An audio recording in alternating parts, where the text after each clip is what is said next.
Voters in 14 states of the US are awaiting results of the Super Tuesday primaries. A partial set of preliminary results following the general elections in Guyana were released on Tuesday. Argentina and Chile have confirmed their first cases of the novel coronavirus.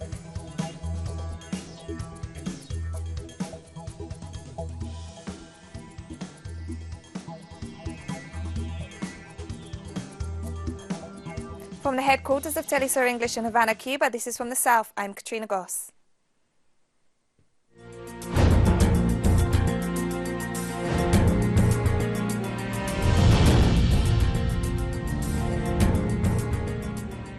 Today saw the primaries known as Super Tuesday in the US, representing a decisive moment for the Democratic presidential race. Voters in 14 US states were due to vote for their preferred presidential candidates. In the case of the Democrats, the race seems to have become a Bernie Sanders versus the rest contest. Super Tuesday is seen as a key indicator of the eventual candidates for the presidency and their chances of winning on a national level. More than a third of available delegates are up for grabs in these Democratic primaries, with potential for one candidate to claim front-runner status. It's likely to be a late night for those following the results as polls close at different times across the 14 states. And the Democratic primary results are slowly coming in. Joseph Biden has won the Virginia primary, while Bernie Sanders came in second. Meanwhile, Sanders won in his hometown of Vermont. The race was called before any votes were reported, which often means the call was based on polls and other data. The same was the case in North Carolina, where Biden was declared winner. Biden also took Alabama, and most recently it was reported he took Tennessee. Results continue to be updated as we speak, and Biden appears to be taking the lead in several states. However, so far Sanders is expected to take the crucial state of California, where the largest number of delegates is up for grabs. President Donald Trump announced he was getting ready to watch the results of the Super Tuesday primary races unfold and noted that he's ready to take on whoever ends up being the Democratic candidate.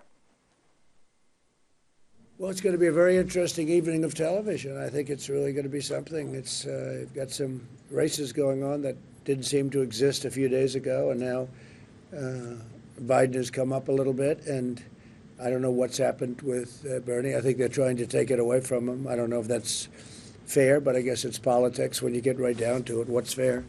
But I think it's going to be a very interesting evening of television, and because of the time difference, California time difference, it's going to go a little bit later than we're accustomed to, right? And Senator for Vermont Bernie Sanders said his campaign has what it takes to defeat President Donald Trump come November. Sanders arrived at a polling station in Burlington in his home state early this Super Tuesday to cast his vote. Now, I happen to believe deeply that if we're going to defeat Donald Trump, our campaign is the campaign to do that.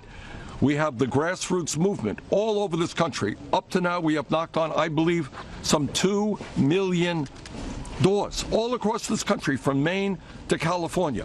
We are putting together a multi-generational, multi-racial movement of people who are standing up for justice. And a former Vice President Joe Biden shook hands and took selfies with voters at the Buttercup Diner in Oakland, California, as the state voted in the Democratic presidential primaries. But Biden expressed high hopes in California, one of the 14 states to hold primary elections on Tuesday, and with the biggest number of delegates up for grabs. Democratic candidates must meet a threshold of 15% of votes to qualify for delegates in the state, who are awarded proportionally. And a little earlier, we spoke to Cuban analyst Carlos Azugaray, who offered his views on the Democratic presidential race. So we'll have to see. We'll have to see, in any case, if any of the two come out on top, it won't be a very big difference. And we will have to wait till the end of the primary season to learn who has a plurality of delegates. I don't think anyone can have the majority of delegates. Of course, if Biden has the plurality and is on top of Sanders, it would be easier for him because the party establishment and the superdelegates would vote for him. Brazil and the United States announced the signing of an unprecedented multi-million-dollar military agreement. The agreement, known by the acronym RDT&E, standing for Research, Development, Testing and Evaluation, will be signed next week during the visit of President Jair Bolsonaro to Miami. Negotiated in 2017 under the Brazilian government of Michel Temer, the international agreement still needs to be ratified by the Congresses of the two countries. The move comes as the Bolsonaro government expands its military spending, which increased from 9.5% at the beginning of 2019 to 15.9% by the end of last year. And after this break, preliminary results have been announced following the general elections in Guyana on Monday. Don't go away.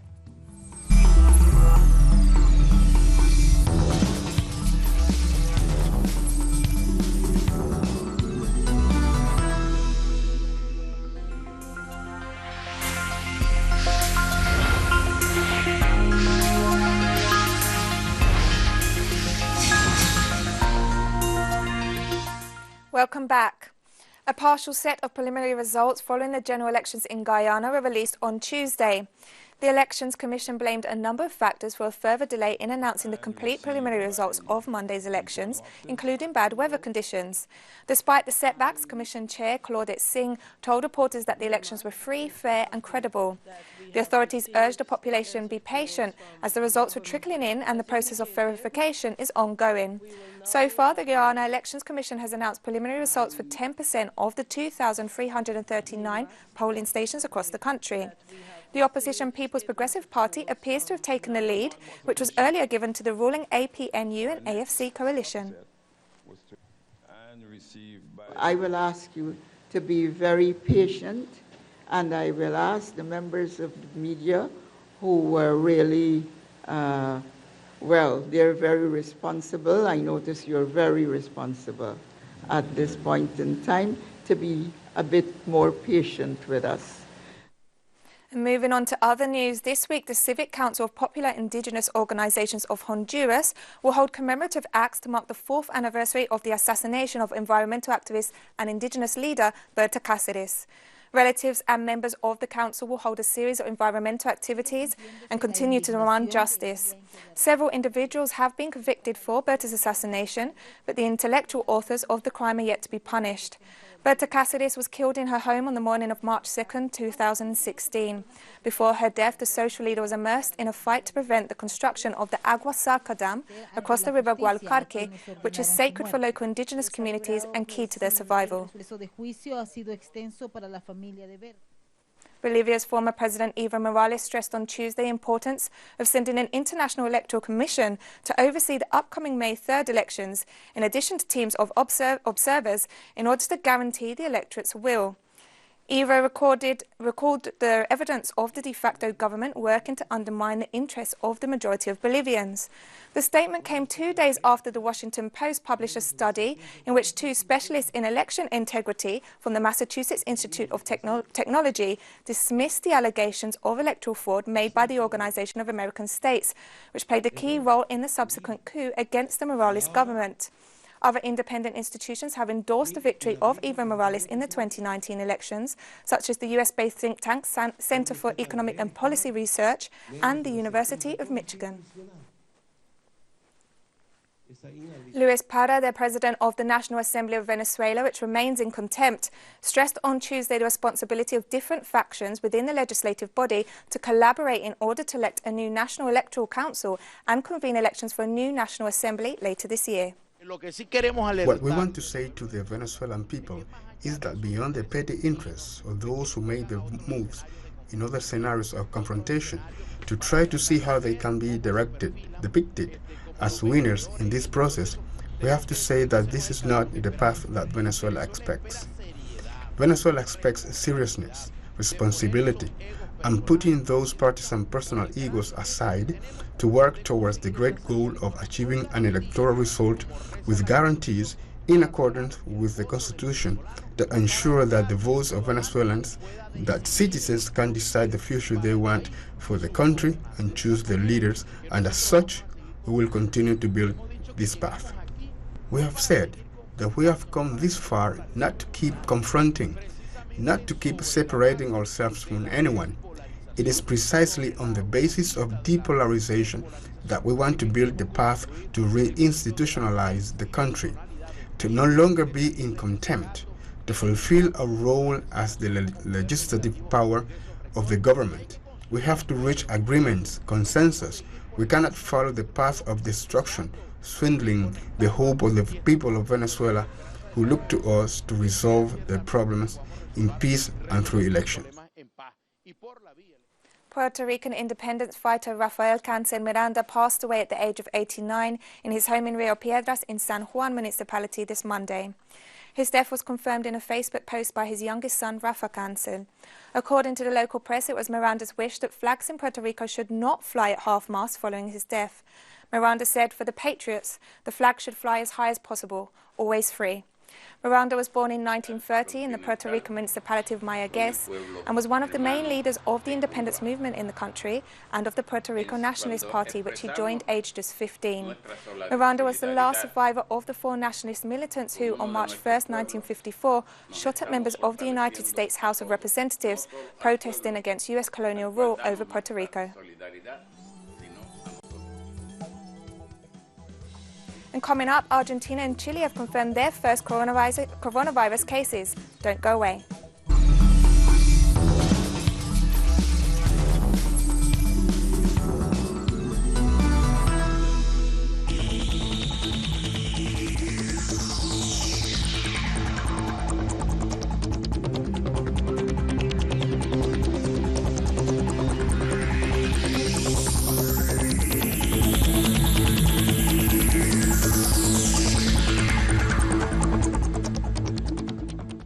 Welcome back.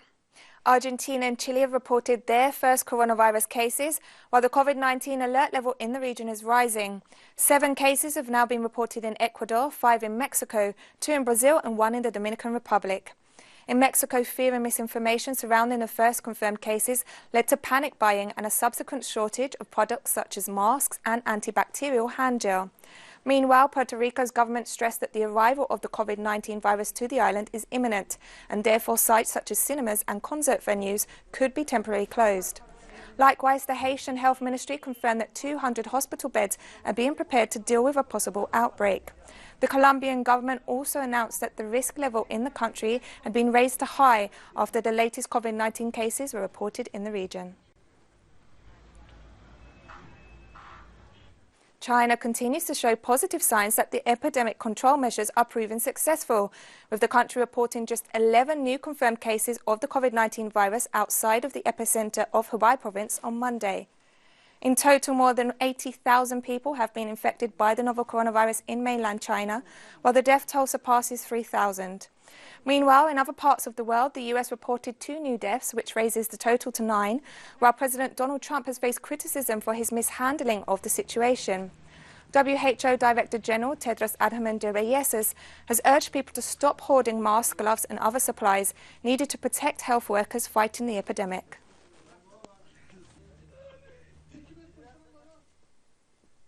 Morocco's health ministry confirmed that the country had recorded its first coronavirus case on Monday evening. The patient is a Moroccan man who was living in Italy. He's receiving treatment at a hospital in Casablanca after testing positive for the virus. Morocco became the 6th African country to report a COVID-19 case, following confirmations in Senegal and Tunisia on Monday. Nigeria, Algeria and Egypt have also reported cases of the virus. And the Kenyan government has suspended direct flights from the north of Italy due to the novel coronavirus outbreak in Verona and Milan. Health Cabinet Secretary Mutasa Kagwe announced on Tuesday that his team has suspended flights, specifically from Verona and Milan, to the Kenyan coast after consultation with the Italian embassy in the African nation and other stakeholders. Kenya's coastal areas of Kilifi, Malindi and Watamu are popular tourist destinations among Italians. Over the years, the north coast of Kenya has earned the nickname Little Italy due to the high number of Italian residents and tourists.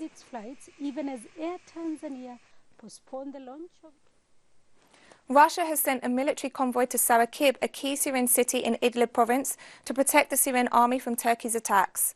On Monday, Syrian forces expelled terrorists from Sarakib, a city located in the southeast of Idlib and a last terrorist stronghold along the M5 highway linking Aleppo and Damascus.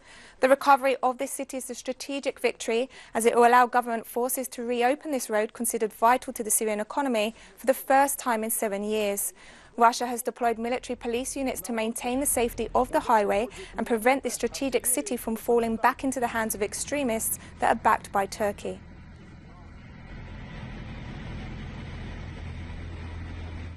Russian Foreign Minister Sergei Lavrov said during a press conference in Helsinki that he hopes talks this week between President Vladimir Putin and Turkish President Recep Tayyip Erdogan can lead to a solution in the standoff between the two countries regarding the Syrian province of Idlib.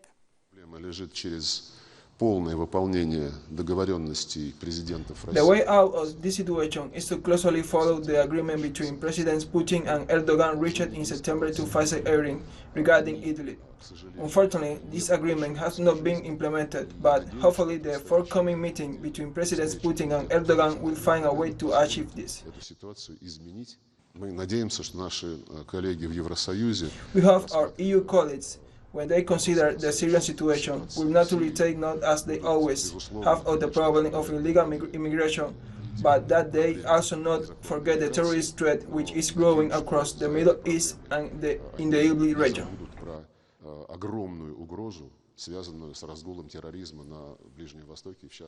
And in France, protesters marched against the government's decision to fast-track the pension reform through Parliament. The Macron administration decided to employ a rarely used decree that bypasses the need for a parliamentary vote.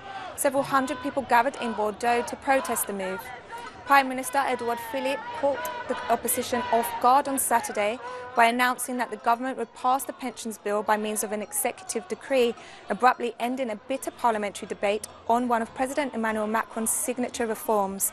The announcement was slammed by trade unions and leftist parties as proof of what they see as Macron's authoritarian tendencies.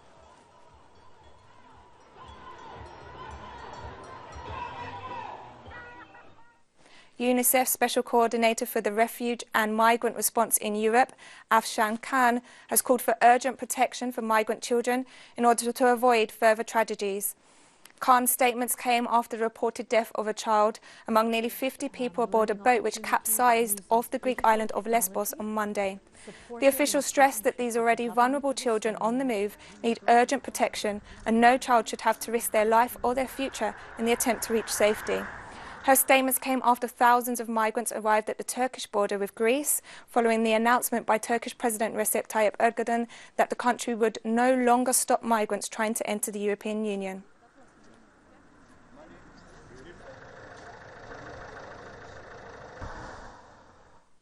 Benjamin Netanyahu has begun talks to form a government after coming out ahead in Israel's third election within a year, although the Prime Minister still appeared short of a vital seats to form a majority coalition. By Tuesday night, with roughly 90% of the votes counted, Netanyahu's Likud party was leading with 36 seats and a total of 59 for his right-wing alliance. Netanyahu faced Benny Gantz of the Israel Resilience Party. Neither of the two main party leaders was able to command a majority in the 120-seat parliament following the last two elections. The election took place 2 weeks before Netanyahu is due in court to face corruption charges, which he has denied.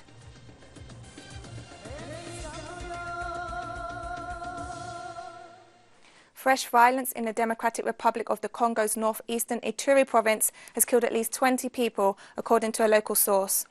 Congolese soldiers clashed with militia fighters of the Cooperative for the Development of Congo in the village of Kaparangasa, Army spokesman Lieutenant Jules Ngongongo reported. 9 militia fighters and 3 soldiers were killed in the violence, and the militia forces were eventually chased out of the village. In the nearby village of Venru, militiamen shot and hacked to death 8 others, according to a tribal chief. The Cooperative for the Development of Congo is an armed political religious sect drawn from the Lendu ethnic group.